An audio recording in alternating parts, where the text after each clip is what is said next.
Welcome to another Kingdom Voice broadcast with Apostle Lance Bellany, where faith meets action and intimacy with God comes alive in our daily walk. We are so thankful you joined us today. Your presence here is not by accident. It is part of God's divine appointment for your life. The kingdom of God is advancing, and you have a part in it. This broadcast is about equipping you, the believer, with truths of the kingdom, spiritual insight, and kingdom strategies to help you live with purpose, power, and victory.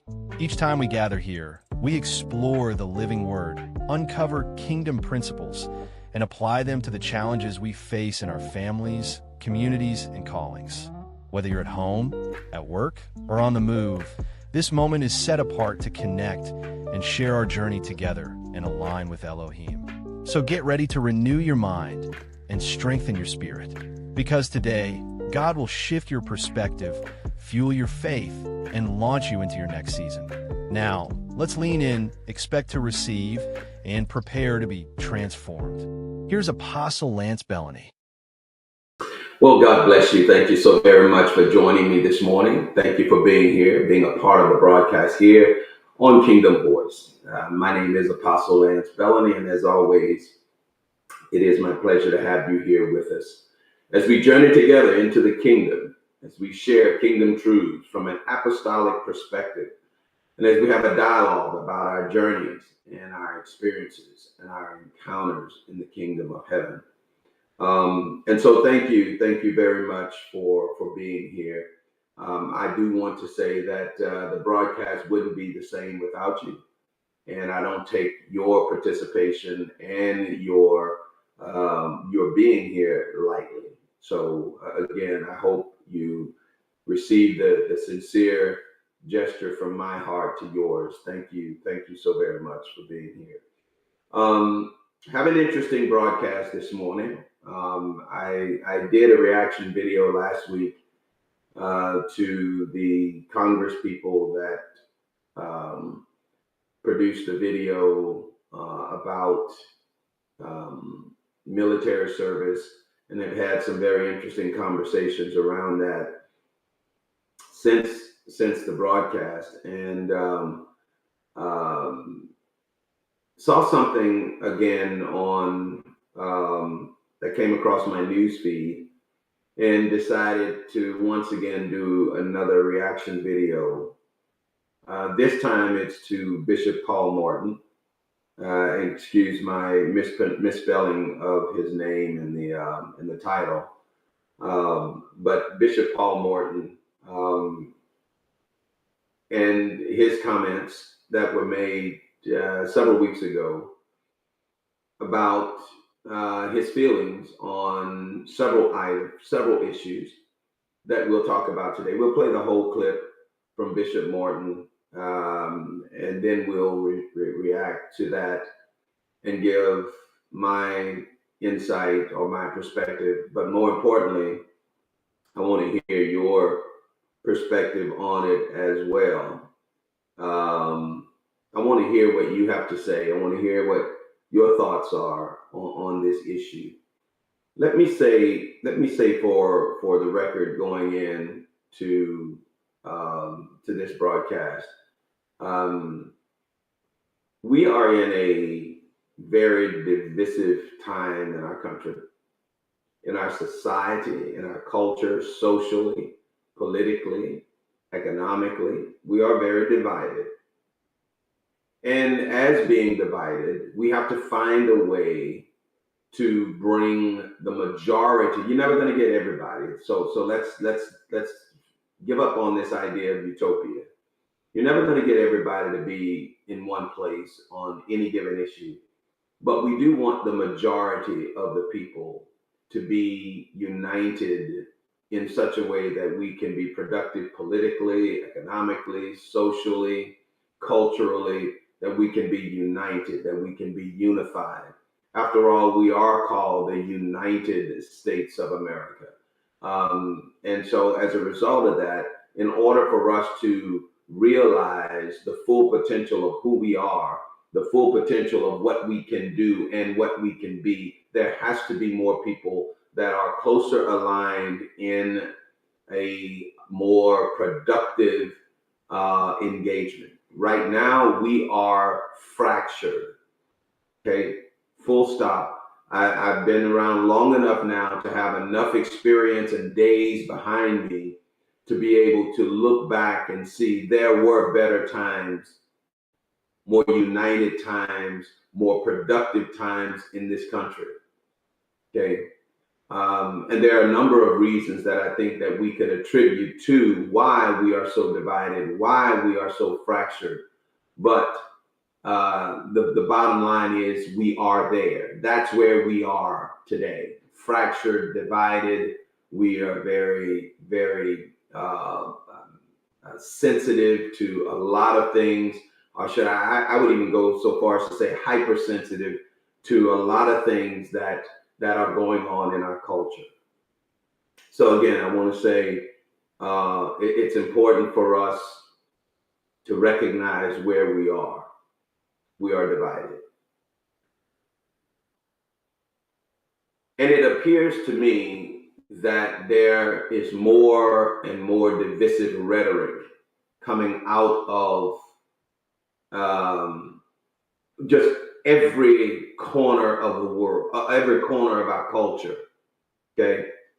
And it's interesting because it seems that the more divisive rhetoric there is, the more attraction that you're gaining, that is being gained. And I'm going to talk today about Bishop Morton's comments, but I'm also going to give my commentary around those comments as well, my thoughts on that. And again, I hope my thoughts and I hope my comments are more uniting than they are divisive. One of the things that I've done over the last 15, 20 years have really efforted to try and see and be objective in my approach to various issues, various subjects that are in our society today. I've tried to be very objective in that approach. See it from the other person's perspective. See it from a different perspective than the one that I hold. Try to see the value in what is being said rather than just seeing and trying to defend what I believe. And that's a tall order.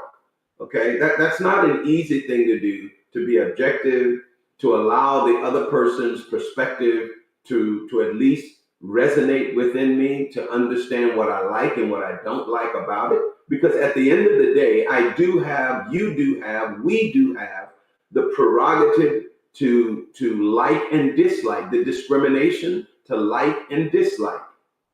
Okay, that's ours as individuals. We have that right, and we should exercise that right.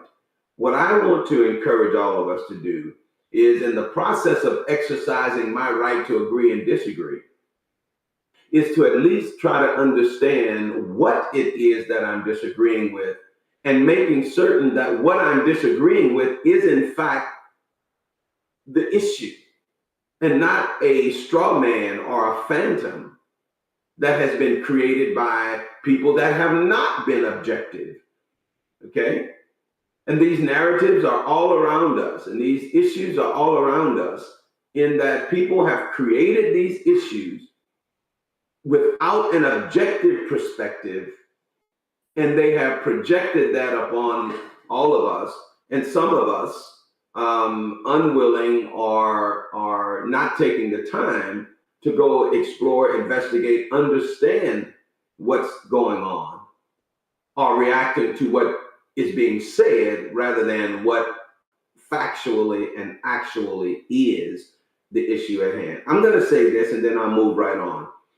Another controversial speaker and leader among us has now passed away, Bishop Carlton Pearson. I'll never forget when Bishop Carlton Pearson was going through his transition from leaving mainstream Christianity and going to where he ultimately ended up. I really don't know what you would call that place that he ended up, but and I'm not going to judge. Not judge. That's not the right word. I'm not going to speculate as to where he ended up. I just know that he had an epiphany of sorts around Christianity and decided to take a different path and went down that path. I'll never forget when all the big name leaders, the Bishop Jakes of the world, the Eddie Longs of the world, the Creflo Dollars of the world, all of these big name leaders, if you will, the Jamal Bryants of the world, all of them began to excoriate Bishop Pearson for his position that he had begun to take. And I decided that I was not going to fall victim to their disdain for what he was doing. I wanted to know and understand for myself what it is that this man had done to elicit such a reaction from these other leaders. Now, I could have taken the path of just going along with their objection, their dislike, their disdain for what he had said and the position that he had begun to take. But I chose not to go that route. And so I went to his website to read for myself what it is that he believed and what it is that he was now promoting. I took the time to go do that. I took the time to understand what it is that he was advocating now. After I read what he said, after I read what his beliefs had now become, after I read what his positions are as a result of this change, I concluded that I disagreed with him. I disagreed with where he stood. I disagreed with the positions he took. I disagreed with the reasons he gave for taking those positions. And that's my prerogative, okay? But what I didn't want to do was take that position without knowing myself what it is that he said. And let me say something to you very, very explicitly. There are some things and some issues that are critical enough that I don't care if you got it from your mother or your father. These issues are critical enough for you not to go on hearsay, but you need to go understand the issues, the facts, the circumstances around those issues before you take a position. Because so many of us are now taking, with this 24-hour news cycle, with social media and what have you, too many of us are taking positions based on what we heard somebody say about that position and not understanding the merits of that position for ourselves. And I find that very disturbing. I find that very destructive in its long-term effect. I find it very destructive because I do watch and listen to current events. I am efforting to stay abreast of current events.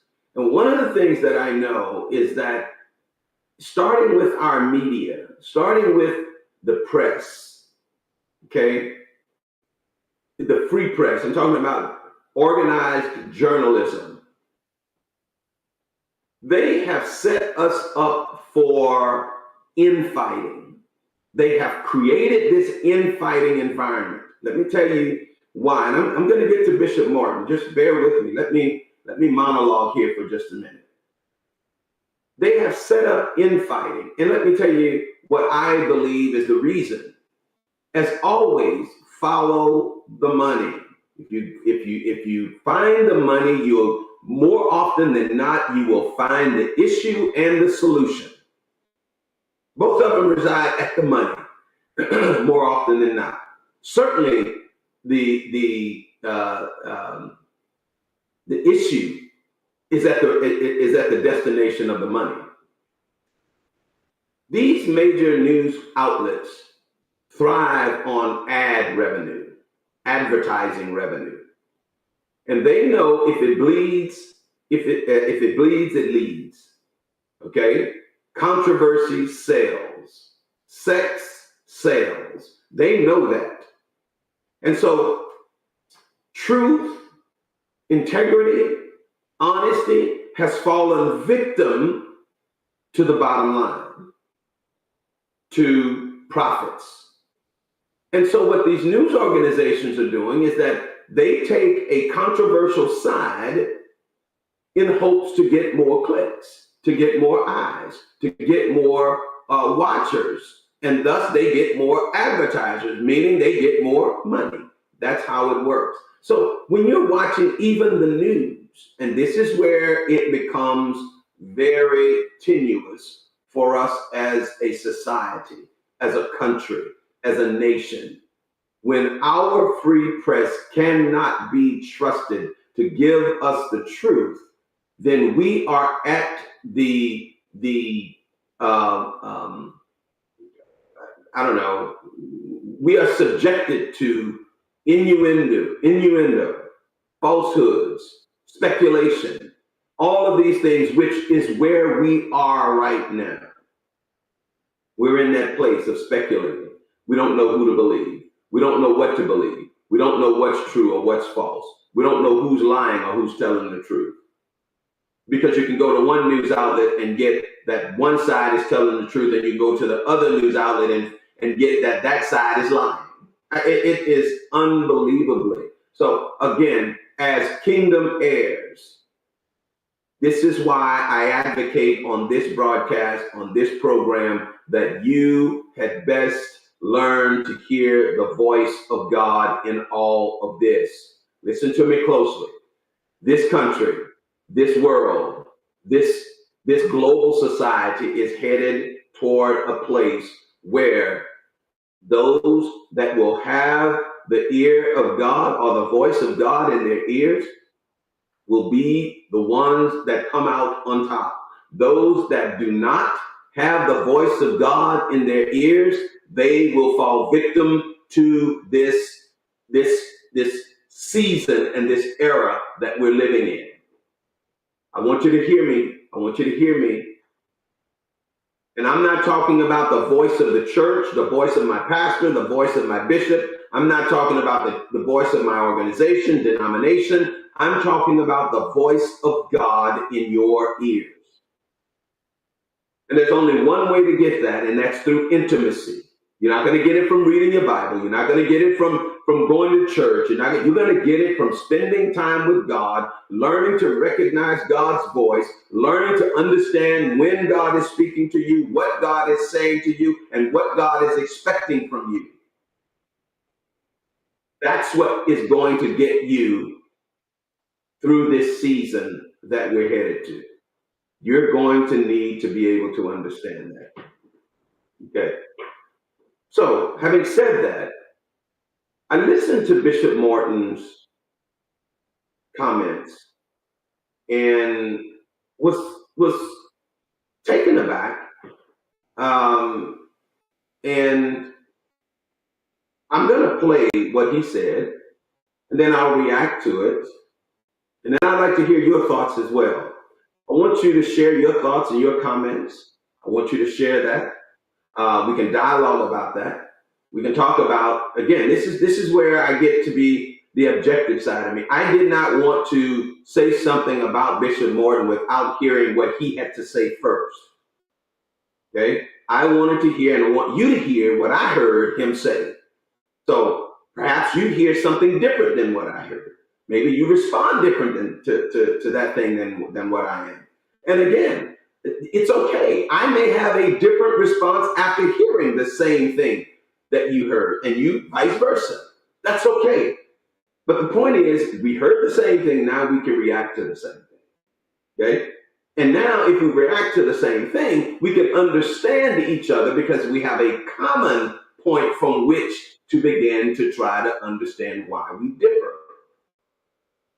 These are the things that I think are very, very crucial in this season about just the socio-political issues, economic, social, political issues that we face.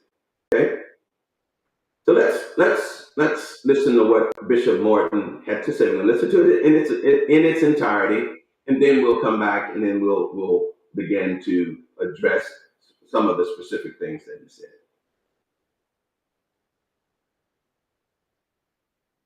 Listen, as a black preacher, I'm disappointed by many of our white evangelicals. I just need to know, when did they change their mind? Southern Baptists, white evangelicals, formed in 1845 by white Baptists who split from Northern Baptists over an issue of slavery and racism that Southern Baptists practiced. But in 1995, I thought they broke that racist generational curse because they apologized for their forefathers. Why did they change their mind?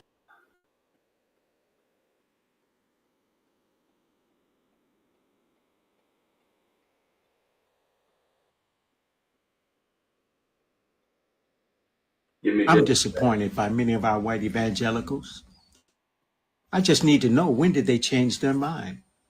Southern Baptists, white evangelicals, formed in 1845 by white Baptists who split from Northern Baptists over an issue of slavery and racism that Southern Baptists practiced. But in 1995, I thought they broke that racist generational curse because they apologized for their forefathers. Why did they change their mind? Or did they believe in their apology? It was wrong how Charlie Kirk died. But to get the Presidential Medal of Honor, to have the flag lowered in his honor, when his message was about degrading black people, to say Dr. Martin Luther King, who sacrificed his life for black freedom, was a bad man, to say he would be scared to get on a plane if he saw a black pilot, he would want to know, is he qualified? To say black women are not as smart as white women. And white evangelicals, that's your hero? Have you allowed a racist, unrepentant criminal guilty of fraud, sex abuse, lying, 34 convicted crimes to poison your heart? Many want a law to make America a Christian nation. America is not a Christian nation, but it's a nation with Christians in it, because a racist life does not represent Christianity. Taking from the poor and giving to the rich does not represent Christianity. You should know your Bible. Christianity cannot be a forced law. It must be a choice from the heart, not a shotgun wedding. You have a form of godliness, but denying the power thereof. If there is no love, the Bible says you're like a sounding brass and tinkling cymbal that does not represent.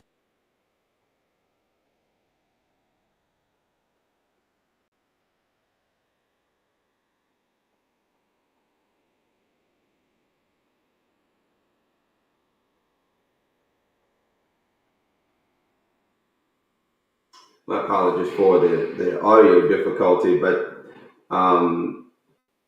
again, the comments that Bishop Morton made, you can hear, first of all, he started talking about the Southern Baptist Convention and why the convention split. And one of the things that I've learned as a part of my research of the convention is they absolutely split because of the issue of racism. The Southern Baptists did not want to condemn slavery, not the Southern Baptists. The Southerners of the Baptist Convention at the time did not want to condemn slavery, and then the Northerners did, and then the Northerners decided that anyone that was owning slaves could not be missionaries within the Baptist Convention. And so as a result, they split. The Southern Baptist Convention is formed. The Northern Convention continued to move on, and they are still around to this day, although they've gone through their own continued splits, but that's a whole nother conversation for a different day. And so he started there talking about the Southern Baptist Convention. And clearly you could see that he began on the basis of fact and of factual information, and he was clearly laying out issues that you could understand, and you could clearly see what and where he was, and that's certainly a solid place to begin. Then he began to talk about issues more current. The assassination of Mr. Charlie Kirk. And let me say for the record, okay, I had my issues with Charlie Kirk. I had real issues with Charlie Kirk. Did I think he was a racist? No, I didn't. Did I disagree with a lot of the assertions that he made? 100%.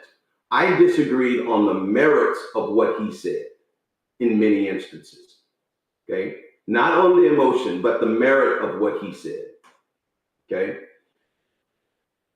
But then when you look at the way Charlie was characterized is where I take umbrance with, okay? Is where I start to get off the bandwagon and start to say, hold on for a minute. I hear what you say he said, but when I go back and look at what he said and listen to what he said, that is out of context, okay? And one of the things that he said was that Charlie called Dr. Martin Luther King a bad man. And while I can't find where he calls Dr. Martin Luther King a bad man, he talks about the civil rights movement and some of the issues surrounding the civil rights movement. But he never even called the civil rights movement a bad thing. He called the way and what it has been turned into a bad thing. And these are the kinds of things that when I listen to Bishop Morton, I conclude from listening to what he said and knowing what I have learned about these issues that he was talking about, he clearly didn't read those issues, or if he did, he chose to characterize them in a way that they were not spoken. This is what I struggle with. I made it very clear on this broadcast, and I'll continue to make it very clear. I'm very conservative in my economic, in my social, and in my political views. I'm very conservative. I make no apologies about that, okay? And I can go into some examples of what my conservatism looks like, but I'll let you, for the moment, I'll let you conclude what you'd like to conclude about that statement.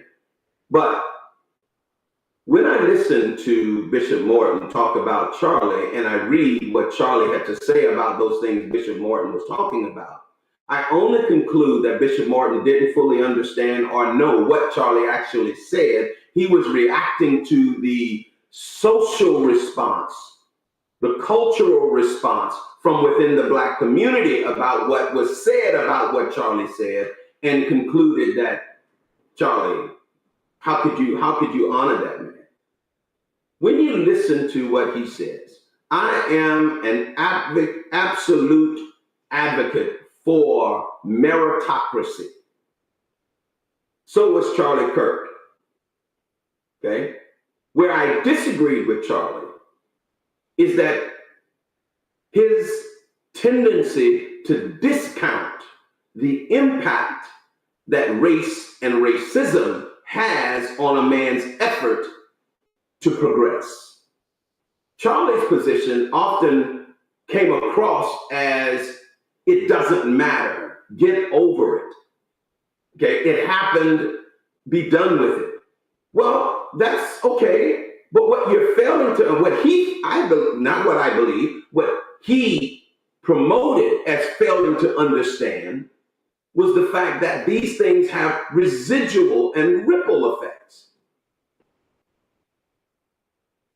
I know from personal experience, having faced racism, having been turned away simply because I am a Black man,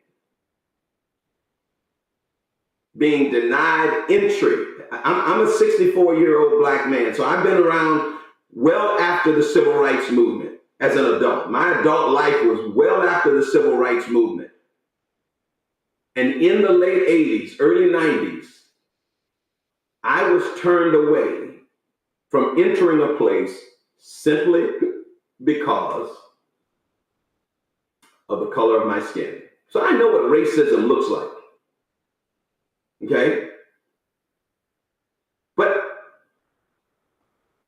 when I would listen to Charlie's comments, I would often hear the air of get over it, be done with it.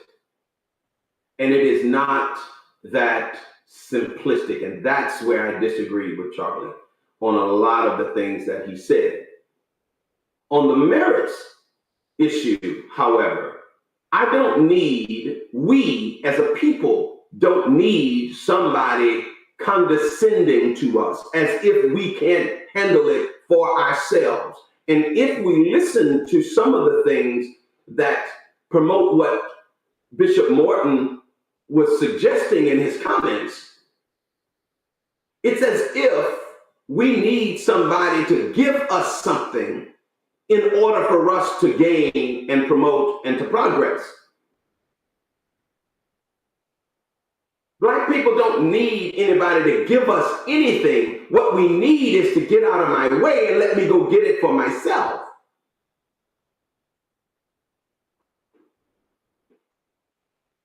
And all of the social, well, let me not say that.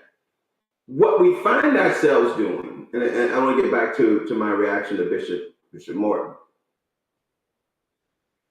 What we find ourselves doing is falling back to that place of, unless they give it to me, I don't have it. I'm going to say that again. Unless someone or they give it to me, then I'm not going to get it. I don't need you to give me anything. We as a people don't need someone to give us anything. We never have. When you look back over the accomplishments of African Americans in this country, when you look back over the accomplishments, the inventors, the money makers, the educators, when you look back over the accomplishments, we made greater progress in the face of adversity than we've been able to make in the face of pandering. Yes, it was difficult. Yes, it was hard, but it stiffened and steeled our resolve to go get it and make it happen.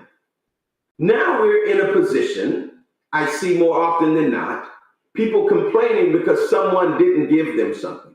Someone didn't give them an opportunity. Someone didn't do something for them. And I find that to be very unproductive for us as a people. So he talked about the issue of Charlie Kirk. So I did some research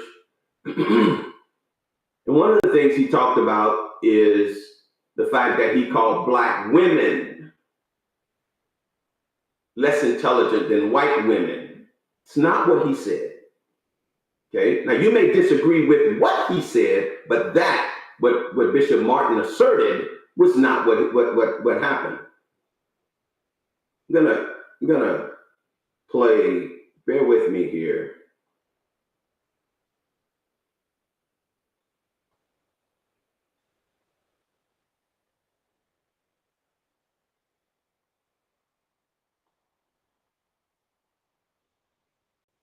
I'm gonna play a clip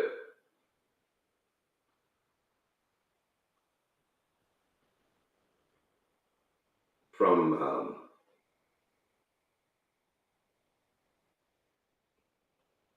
Charlie, and in this clip,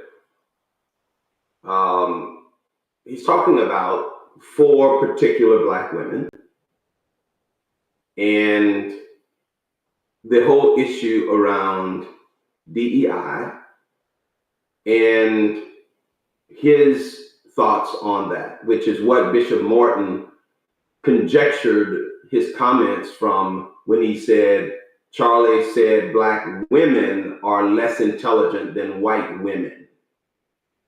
That's not what he said. So here's what actually he was saying, and then I'll give my comments on that as well.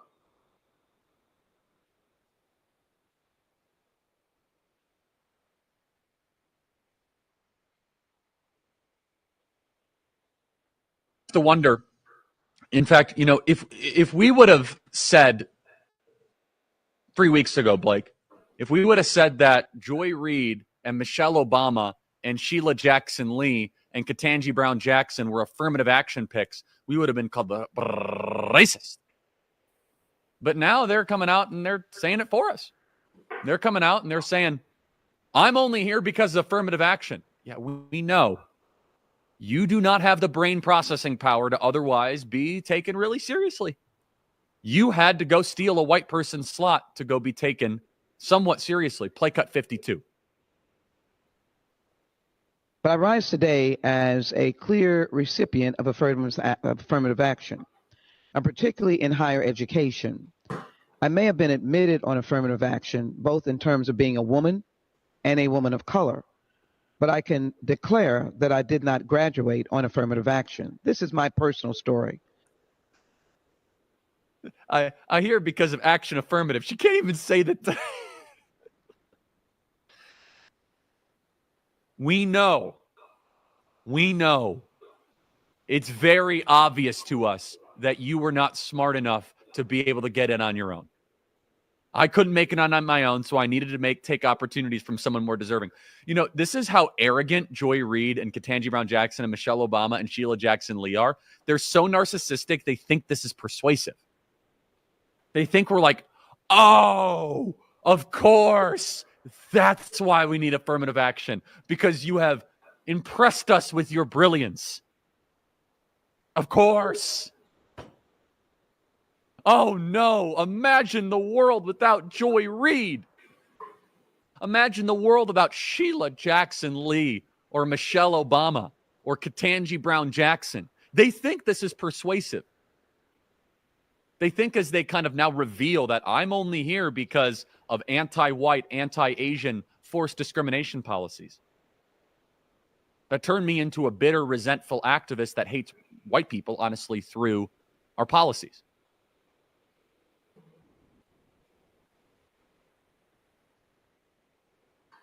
So that's what he actually said.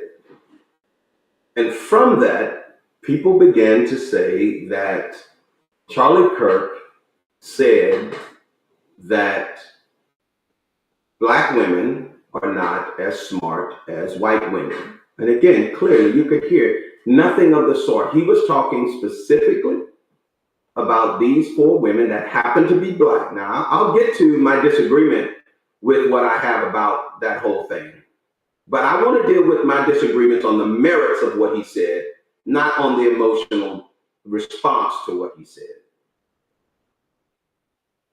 his disagreement or his point was Ketanji Brown, Sheila Jackson Lee, Joy Reid, and Michelle Obama, all advocates of affirmative action, which he disagrees with, all now believe that affirmative action, that argument that they were making was a persuasive argument, and that we should be persuaded to believe in affirmative action as well. Okay? And so he began to go on to discuss the fact that neither one of those ladies possessed the brain power to go get the job on their own, that they had to have affirmative action. Bishop Morton took that, I don't know if he took that, but he took what people's response to that and concluded that affirmative, that Charlie Kirk had said all Black women are less intelligent than all white women. And clearly that's not the point that he was making. You may disagree with what Charlie said, and that's absolutely your prerogative, okay, about those 4 women. That's absolutely your prerogative. But disagree on the merits of what he said, not on the emotional response that has been given to what he said. And so my concern and my pushback to Bishop Morton is, as a voice that's leading in the Black community, we have to be a lot more responsible to make sure that we give an objective affront to these things and not an emotional thing. A long time ago,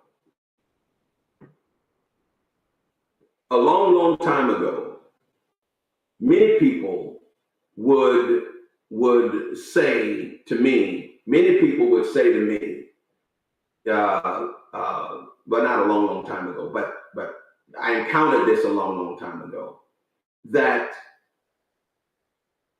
we are an emotional people. Get us riled up and we'll lose our train of thought, lose the merit of our argument, and then we'll start making an emotional appeal. Okay? And an emotional appeal without substantive evidence will eventually fade away like a puff of smoke. They're visible, it's in your face, probably choking you for a little bit, but give it a little time, poof, it'll be gone. That's what an emotional appeal is. An emotional appeal based in factual evidence is like a raging fire. You can try to ignore it all you want, but eventually it will consume you. And that is what the civil rights movement was. The civil rights movement was an emotional appeal based in social fact, and ultimately consumed those who had to make the decision, and it was passed. Okay? Too often, and if you can look at this in our, especially coming from someone like Bishop Morton, in our Black religious communities, lots of emotion, lots of get excited, lots of hype, lots of performances. But look at the state of the Black church and in large part the Black community. Poof.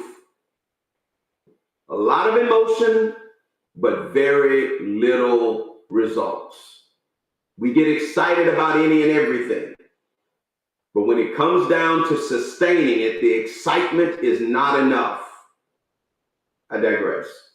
And I see some of your comments. Thank you so very much. Thank you, guys. Melissa, I see your comments. I'll get to them in just a second, but I just wanted to make this appeal.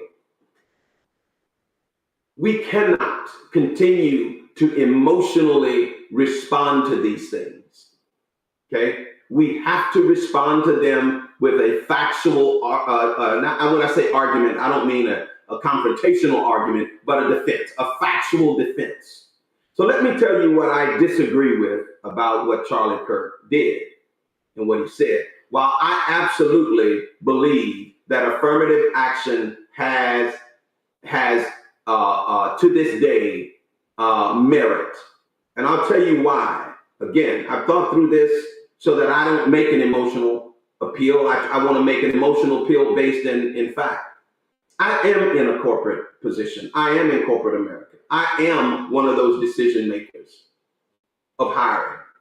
But I know I'm a unicorn. I'm one of the, it's not very common that the people making decisions on hiring, placement, and the like are people of color. Well, nowadays it's getting more common because we've made significant strides in that arena. But anyway, I digress. Let me get back to my point. More often than not, the person making that decision is going to be someone of an opposite ethnicity than a person of color on the receiving side of that decision. And when that situation comes in, you can have two people of equal capability, equal intelligence, equal strengths and weaknesses. Okay? That's what you're faced with. And the person making that decision is of the same ethnicity as one of the two applicants in question. Without affirmative action, human nature says to me that the person that the decision maker identifies with more will be the person favored. Not because they don't like the other person or they don't think the other person is qualified, they just have more in common with one of the two applicants. So how do you ensure a fair outcome, or not a fair outcome, a fair opportunity to both applicants? Well, that's where affirmative action comes in. Now, how affirmative action is implemented and applied and executed, how that takes place is something to be debated, okay? Because many times we get into affirmative action and we end up not choosing the best qualified individual of color, but we put an individual of color because and based on their color. So there's a difference in choosing someone because they are of a certain ethnicity and choosing someone that is qualified and of a certain ethnicity. Those are two different things. And many times affirmative action goes in a direction that doesn't yield the best qualified individual. Sometimes it takes a little bit long. Listen, if I'm looking for something, a needle in a haystack, it's going to take me a whole lot longer than finding a needle in a bin, in a needle bin. You get the contrast. Okay? And sometimes finding a qualified person of color takes a little bit longer for certain and specific professions and skill sets. Okay? This is part of the challenge that many people are facing. Looking at the issue on the merits, not on the emotion. Okay? We keep going on the Charlie Kirk issue. I disagree with Charlie Kirk on the front that while I have my concerns about affirmative action and the way it is being implemented, we agree on that. But I disagree with the way he presented it. He presented it flippantly. He presented it as making fun of it. Affirmative action is a serious issue for us, people of color, and in particular, African Americans.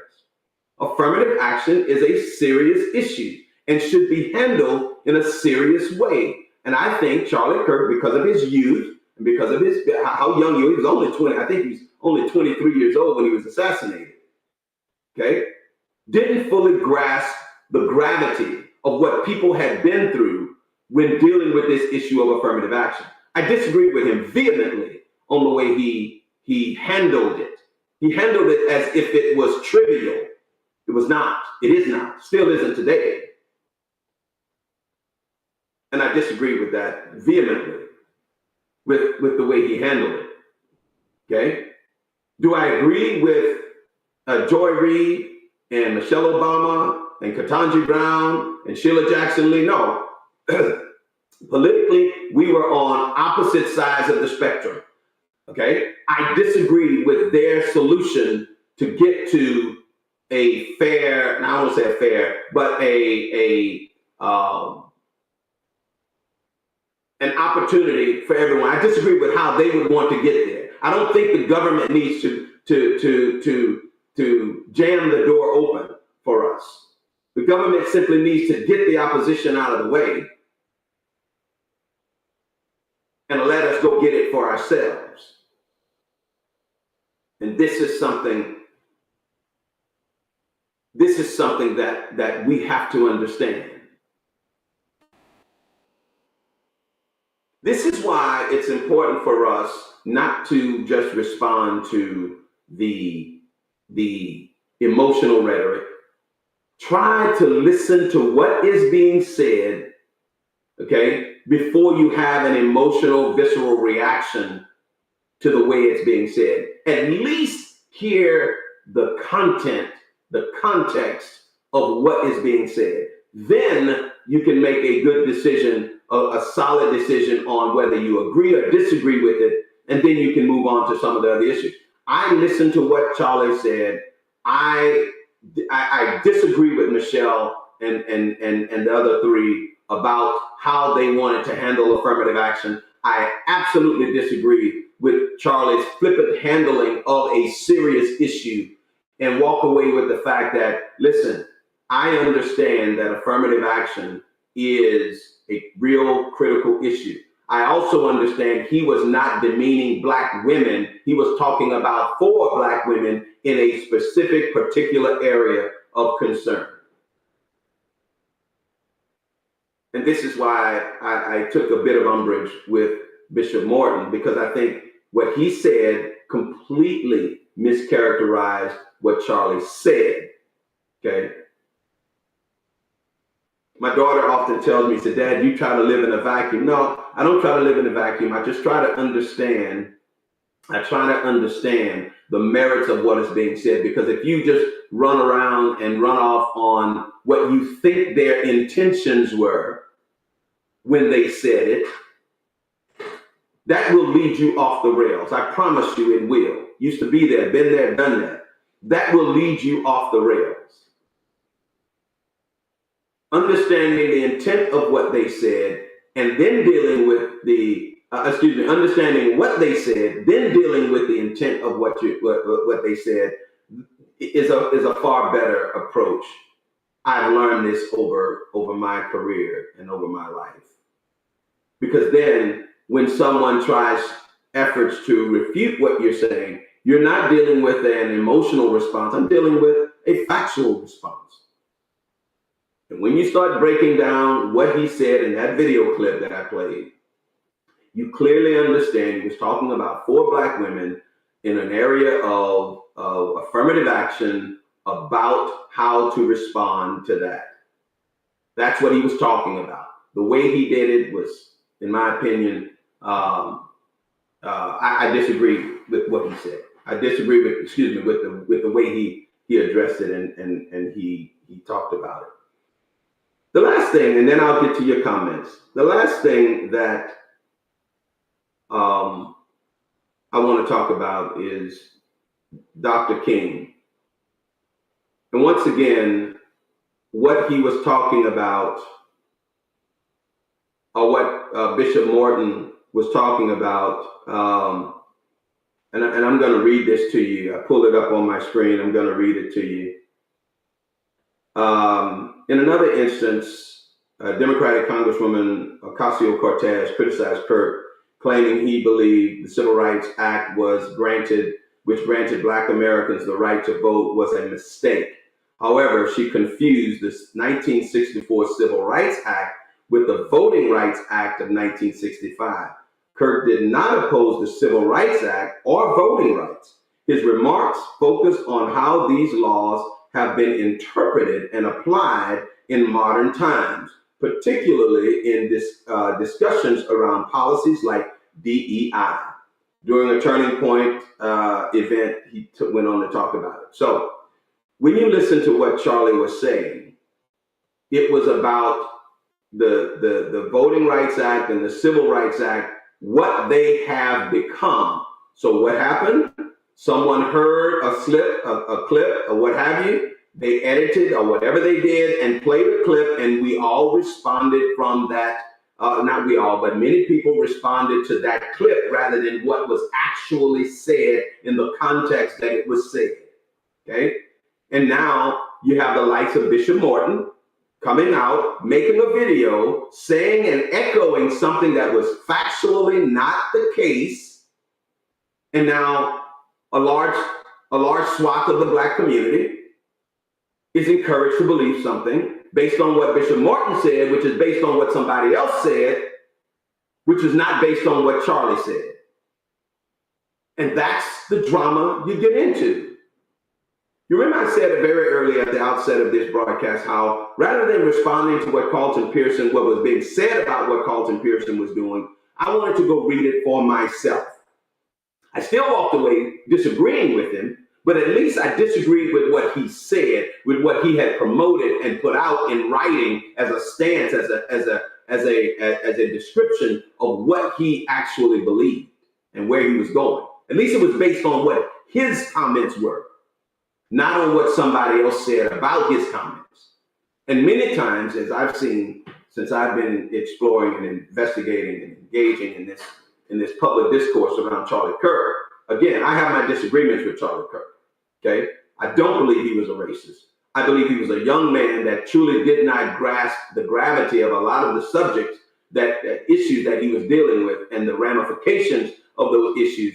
And again, I don't necessarily believe that the merit of what he was saying is all based, but I do believe that the way he handled it and the way it was put forth led many people to just discount what he was saying altogether. So, having said that, it's imperative for us, especially people and leaders like Bishop Paul Morton, to not get caught up in the emotional rhetoric, but to make certain that we understand the facts, the actuals around an issue before we step out and put out a video like I played for you regarding some of the things that he said. Lastly, I would say that he made several comments about Christianity. Okay. As my mother and father used to say all the time, it's like the pot trying to call the kettle black. Okay. Racism is a long, stained part of our history. Okay. Let me be very clear. Racism, slavery is a long, long part of our history, and it happens to be one of the less virtuous parts of our history. But it is. It is what it is. Are we going to get reparations? I have no idea.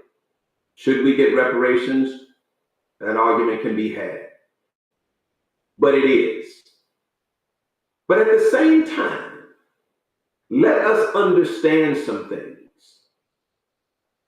The very thing, and I'm going to get on my for a moment, and then I'll back off. But I'm going to get on my soapbox here for just a moment. The very same thing that we cling to and that we insist on getting from the government, these handouts, these social programs, are so structured by the people we think are helping us. And at the same time, it's like an injection of poison. It's destroying us. Here are some unsettling statistics. Or here's an unsettling statistic. 70+%. Listen to me closely. Those of us that are of African American descent. 70, no, not just African American, anybody listening to this ought to be alarmed by this. 70+% of all African American children are born to single mothers. You think that's by accident? You think that's by just a derelict of duty on the part of Black men? Or I don't know what other explanation I could offer. Do you think that's just something that haphazardly? No, that was strategically orchestrated and perpetrated against a society. 70+% of all African American children are born to single mothers. How do you sustain a society, a functional society? We are where we are because of how we handle ourselves in our own community. And in large part, the destruction of the Black nuclear family has created an environment that has spawned all kinds of peripheral issues. Black on Black crime, youth unemployment, poor education amongst among young Black students. Sure, listen, there are always going to be exceptions. I look at my children, exceptions to that rule. They were raised by a two-parent home, a loving father and mother, going on to get their education, move on to become productive. Yeah, there are always going to be exceptions, but the norm in our community is unsettled. That's not racism, beloved. It's not racism. That's conditioning. And we've got to get beyond that and do better than that. Okay? I know this was a long, drawn out. I'm going to get to your comments right now. And I promise you I will get right through all of them. Melissa said this, and I think, Melissa, I can get back to your comments. Their minds were not changed. It has been consistent. A pair of lips can profess anything. It is your actions that show what and who you are. I think you're talking about the Southern Baptist Convention, how that they, Bishop Martin said that they had repented from their racist roots and what have you. And Melissa, I would say this, that we as a people, we as a community, we as a culture have got to move beyond seeing racism at every turn. And let me tell you what I believe. And again, I live in the same world that you live in. I'm certain of that. We see some of the same things that each other see, but we sometimes we can have different reactions to those things. I choose not to see racism. I choose to look at the man in the mirror. What is my response to that? Does it happen? I recited to you one of the instances that it did happen. And that's not the only instance that I said, but I just choose not to look at it. I choose not to allow it to be the driver of my decisions. There's a couple of things that I do. One, I make certain that I am qualified to go get a job, go get an opportunity, go get whatever I'm looking for somewhere else other than where the door is closed. Should I have to do that? No. But when I have to do it, I'm able to do it. Okay? And the other thing is that I trust God to make a way for me. So therefore, your racism, I don't have time to allow that to occupy my energy. If you don't want me here because I'm a Black man, then I'll go somewhere else. There's an old saying, don't be where you're tolerated, be where you're appreciated. There are people that are looking for me. They want me. They need me. I've got to make sure that when I arrive, I'm qualified, capable, and able to do that. And let me make this comment. A lot of times, a lot of times when you're driven by emotion, you don't know how to take yes for an answer. Have you ever heard that? Melissa, I'm sorry. I'm not talking to you. My apologies. I'm speaking metaphorically here. We don't know how to take yes for an answer when we get all emotion. Okay? If I say, yes, I agree, and you're still ranting and raving, why? Because you're not listening to the merits of the discussion. You're being driven by the emotion behind the discussion. And that's something that we've got to learn how to deal with. Okay? Melissa went on to say this. Martin addressed the Baptist church and how their stance is what it appears versus what they said or repented from. Yes. Listen,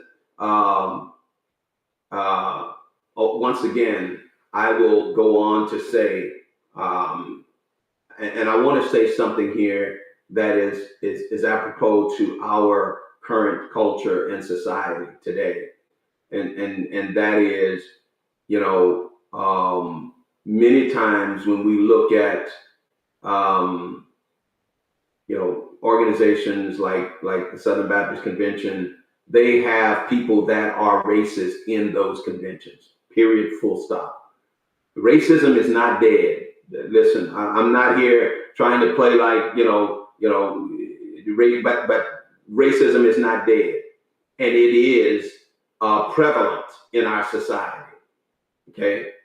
My stance on it is that, again, go where you're appreciated, not where you're tolerated, right? Start and do what you want to have happen. Create the narrative that you want to promote. Stop waiting and fighting someone else for being successful at what you oppose, but begin to create the narrative that you want to create. One of the things that we fall victim to is only pointing out the problem in what is, rather than presenting a solution for what you want or a path to get to what you want. And that's what I see happen more often than not, especially in our current political environment. We always want to criticize and just oppose what is, rather than presenting a path to what you want. Argue the merits of your position and let the merits of your position win the support from those that subscribe to your position. And watch what happens. That's all Charlie did. Charlie presented an argument that won the support of many, many, many, many people. If you oppose it, then present an argument that promotes what you want to advocate. And let it win and outdo what he was doing. Or anyone for that matter. I just use Charlie as an example, since that's what we're talking about today. Okay? Melissa went on to say, that's basically the same thing. Potato, potato. Kirk's statement. Melissa, I disagree. Respectfully, I disagree that it is not the same thing. Black women versus for black women is not the same thing. Just because I don't like someone that happens to be black doesn't mean I don't like black people. Okay?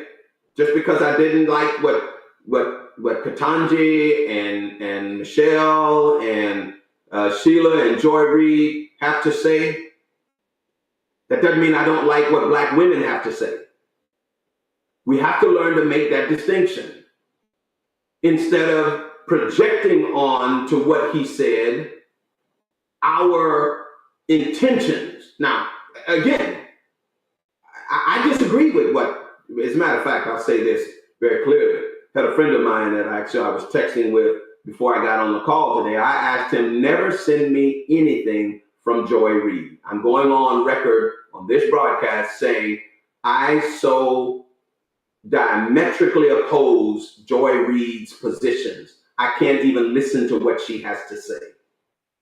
Okay, and I don't say that about Michelle Obama or Sheila Jackson Lee or some of the other voices, female voices, but this woman, I absolutely have zero respect for what she has to say, zero interest in hearing what she has to say. She has so turned me off as a black man. Okay. And not just as a black man, as a person, she has so turned me off. So I wrote to him and I said, I don't listen.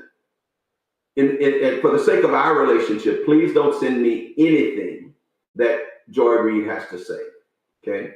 Now, I said I went off on a tangent on y'all on that. But anyway, my point to that is that, Melissa, I think what he's saying, he's talking about these 4 black women. And as I said, just because I disagree with these 4 black women doesn't mean I disagree with all black women.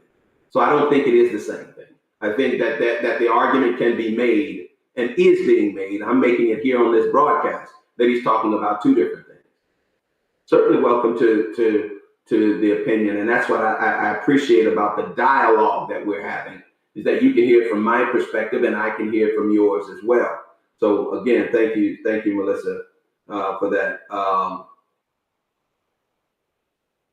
Good friend of mine, Vernon, Charlie Kirk's choice to continue to practice and perpetuate a system that was designed to keep the power only to individuals that look like him makes him a racist. As he said, they took white seats.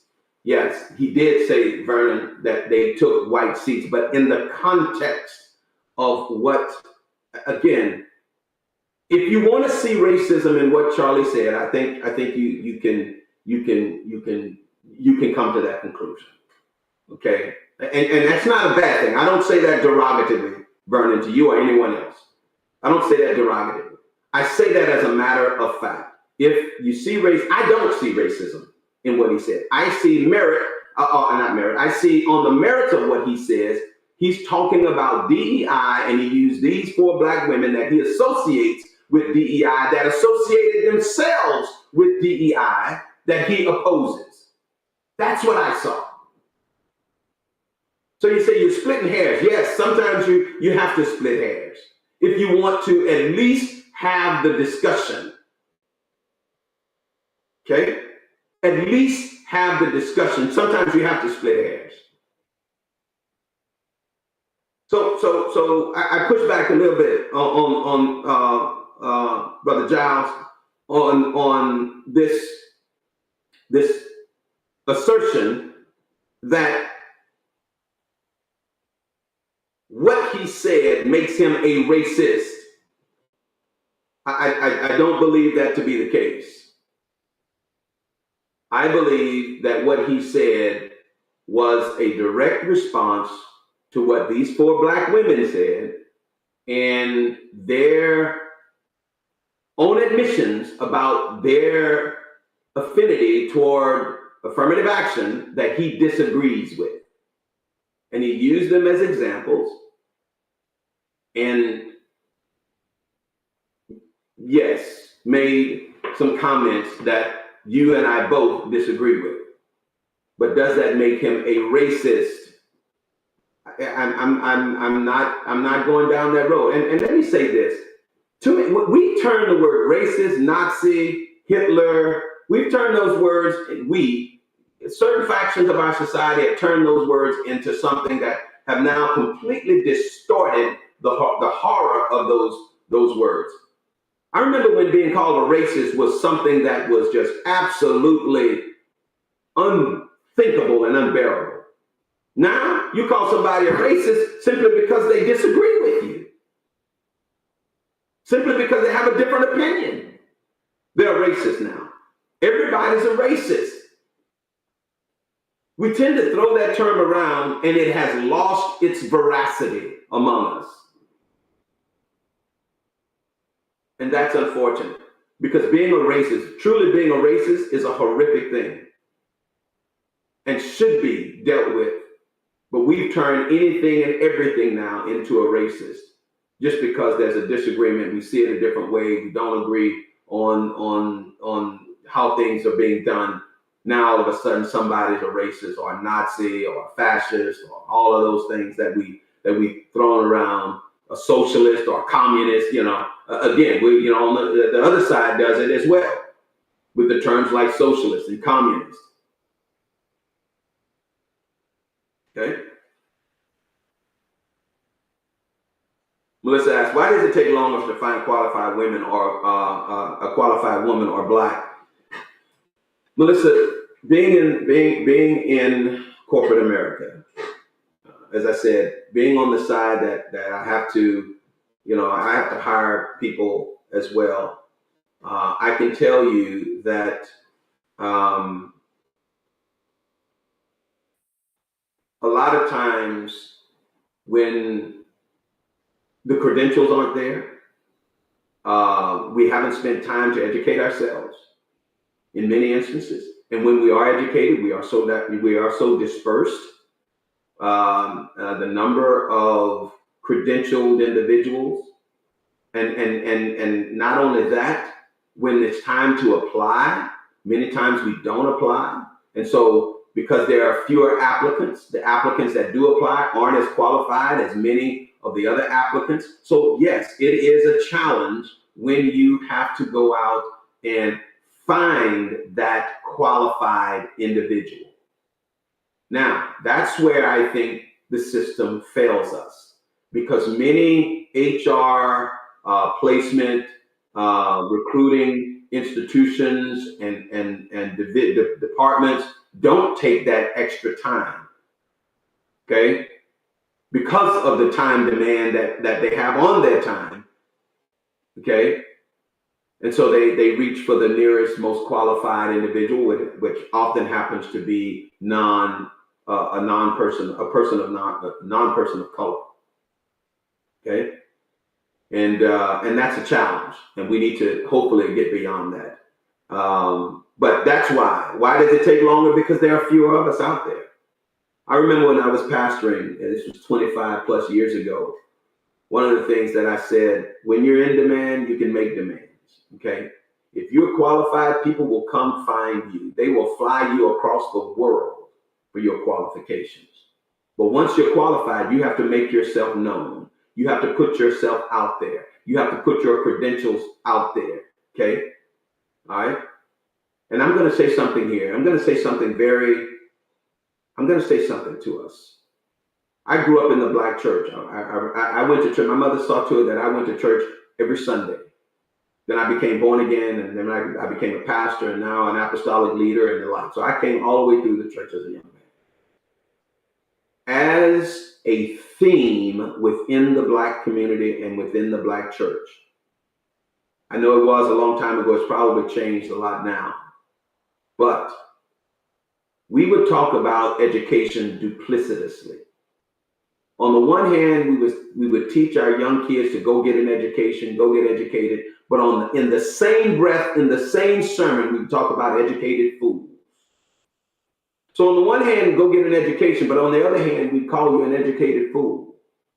Y'all know what I'm talking about. And so now you set up a duplicity within the black, a double mind within the black community. And I think we suffer from that. Because we see, look how we talk about young black kids that speak properly, that articulate and enunciate. You're trying to be white. We put a stigma on that. Y'all know I'm telling the truth. And so that carries over. So now young African-American kids are not credentialing themselves to the degree that the numbers are there where I don't have to search as hard to find that credentialed individual. Just giving you the real facts about how difficult and how challenging it can be to find qualified people. Joe said this: what is the reason for ignoring the qualified applicant to search for a black one? Qualified or not, I always hire the applicant who who could do the job. And Joe, I would say, first of all, thank you for the comment, but I would say that many times, companies want diversity in their ranks. Again, and boy, I tell you, I'm way over on today's broadcast. Thank you all for staying with me for so long. But I'm gonna bring it to a close. This is gonna be the last comment. When we look at the diversity and then DEI, let's talk about that for a second as we close out the broadcast.